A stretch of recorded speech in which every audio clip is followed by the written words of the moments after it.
अजून एक मोठी बातमी उत्तराखंडमधील चमोलीत भूस्खलन झालंय। चमोली जिल्ह्यातील पाताळगंगा परिसरात मोठं भूस्खलन झालं। पाताळगंगा येथील बद्रीनाथ राष्ट्रीय महामार्गावरील बोगद्याच्या वर हे मोठं भूस्खलन झालंय। क्षणाची मोठी बातमी उत्तराखंडमधील चमोलीमध्ये भूस्खलन झालेलं आहे। चमोली जिल्ह्यात जो पाताळगंगा परिसर आहे या परिसरात मोठं भूस्खलन झालं। ही दृश्य आपण बघतोय। ही दृश्यच या भूस्खलनाची भीषणता दाखवू शकतात। बद्रीनाथ राष्ट्रीय महामार्ग या महामार्गावर बोगदा आहे आणि बोगद्याच्या वर हे मोठं भूस्खलन झालेलं आहे। अतिशय भीषण अशी दृश्य आपण आपल्या टेलिव्हिजन स्क्रीनवर बघतोय। उत्तराखंडमधील चमोलीतली ही दृश्य आहेत।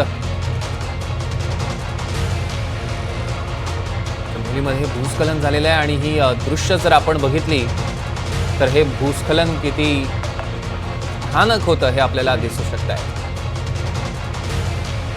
उत्तराखंडमध्ये असे प्रकार सातत्यानं समोर येत असतात, वारंवार समोर येत असतात। ही दृश्य आपण आपल्या टेलिव्हिजन स्क्रीनवर बघतोय।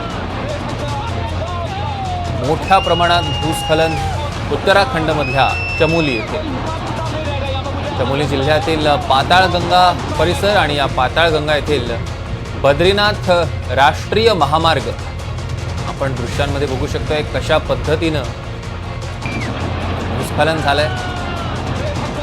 अतिशय भीषण अशी ही दृश्य। महेश बागल आपले प्रतिनिधी आपल्यासोबत फोन लाईनवरून जोडले गेले आहेत। महेश, ही दृश्यच इतकी भयानक आहे, ह्या सगळ्या एकूणच घटनेची दाहकता दाखवतात। नक्कीच चमोली जिल्ह्यातील बद्रीनाथ राष्ट्रीय महामार्गावर आज मंगळवारी सकाळी एक मोठी भूस्खलन झाली आहे, ज्यामुळे इथला जो महामार्ग आहे तो ठप्प पडलेला आहे। महत्त्वाचं म्हणजे जोशीमठ शहर जे आहे त्याच्यापासून फक्त 1 किलोमीटरवर ही घटना घडलेली आहे आणि यामुळे या महामार्गावरची जी वाहतूक आहे ती पूर्णपणे बंद झालेली आहे। या भूस्खलनामुळे बद्रीनाथ यात्रेकरूंसाठी जो रस्ता आहे तो आता दुर्गम बनलेला आहे, कारण हिमालयातील मंदिराकडे जाणारा हा एकमेव रस्ता होता जो अंदाजे 45 किलोमीटर अंतरापर्यंत आहे। आता प्रशासनाकडून सगळे प्रयत्न केले जात आहेत, लवकरात लवकर इथली वाहतूक सुरू व्हावी असे प्रयत्न सध्या सुरू आहेत। आणि एकंदरीत पाहता हा जो परिसर आहे या ठिकाणी जी लँडस्लाइड होत असते ती वर्षातून अनेक वेळा होत असते, कारण तिथली जी भौगोलिक रचना आहे, तिथले जे डोंगर आहेत, तिथले जे खडक असतील, माती असतील, यांची जी रचना आहे ती याला कारणीभूत असल्याचं तज्ज्ञांचं म्हणणं आहे। एक जमेची बाजू अशी की ज्यावेळेस ही घटना घडली होती त्यावेळेस याचा अंदाज स्थानिक प्रशासनाला होता, त्यामुळे या ठिकाणची वाहतूक, दोन्ही ठिकाणची वाहतूक थांबवण्यात आलेली होती आणि त्यानंतर ही लँडस्लाइड झालेली आहे आणि परिणामी यामध्ये कुठलीही जीवित हानी झालेली नाहीये। हे एक सुदैवाने चांगली गोष्ट आहे। महेश, आपण बघतोय निश्चितच तुम्ही जे सांगितलं मी अगदी तेच विचारणार होतो की कुठलीही जीवितहानी झाली नाही ह्याचा खरं तर आधी अंदाज आलेला होता आणि त्यामुळे दोन्ही बाजूंची वाहतूक बंद करण्यात आली। मात्र आता नेमकी सध्या तिथे काय परिस्थिती आहे, तिथे ह्या संदर्भात कुठली उपाययोजना करण्यात येते, हा मार्ग किती वेळात लवकरात लवकर सुरू होऊ शकतो? कारण जसं तुम्ही सांगितलं एकमेव मार्ग आहे मंदिराकडे जाण्यासाठी। हा जो महामार्ग आहे तो बद्रीनाथकडे जाणारा महामार्ग आहे, राष्ट्रीय महामार्ग म्हणून याला पाहिलं जातं। आणि ज्या प्रकारची लँडस्लाइड आता आपल्याला या ठिकाणी झालेली पाहायला मिळते त्याचा अंदाज तुम्ही बांधू शकता की मोठ्या प्रमाणात लँडस्लाइड झाल्यामुळे हा जो महामार्ग आहे या महामार्गाचंही मोठ्या प्रमाणात नुकसान झालेलं आहे। सध्याचा जो काळ आहे या रस्त्यावरची जी ट्रॅफिक आहे ती मोठ्या प्रमाणात असते।